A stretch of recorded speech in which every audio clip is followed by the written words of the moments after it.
Welcome to 9 Times, where I'm building, discovering, and drawing an original world. I'm working on fully fleshing out the desert area of this world, and some of the outside is still unfinished. These are the creatures I have so far. Up to this point, they're all huge monsters. These are the ideas this design is based on, and here are some references to combine. After trying to decide what general combination of these many parts I wanted, I did a few sketches based on the idea, and landed on this as what I wanted to flesh out. On the left we have its diet, approximate size, and the main thing it likes to do. In this case, that's digging tunnels in certain areas of the desert biome. It doesn't do much in the huge sand dune area, but prefers the more rocky or clay areas for obvious reasons. Its jaws are strong enough to crush some of the bigger rocks it comes across, as well as whatever it comes across that's edible.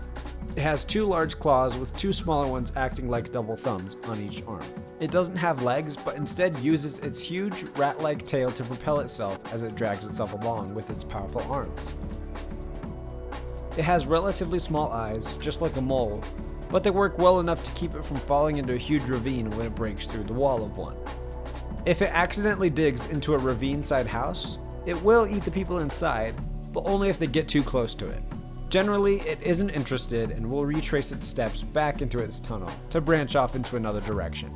Unfortunately, this happens quite often, depending on how many of these live in the area.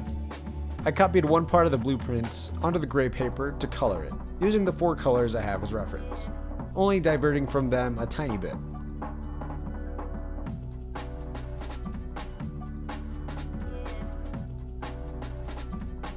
Then I wanted more of a detailed rendering of the front view, again copied from the blueprint. I wanted it to be poking out of a tunnel into the surface or looking out through a wall like I talked about before.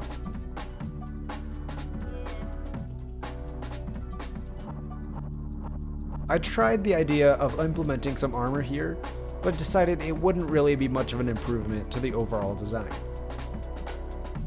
Getting the front view of his mouth took way longer than I would like to admit here. I really need to get better about drawing things I come up with from multiple angles. Or I just need to get better at perspective drawing. Probably both. And there we have it. Another entry into the Desert Encyclopedia.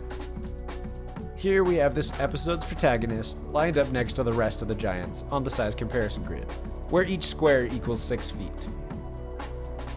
Thanks a ton for watching. Make sure you subscribe so you don't miss this fantasy world being put together piece by piece.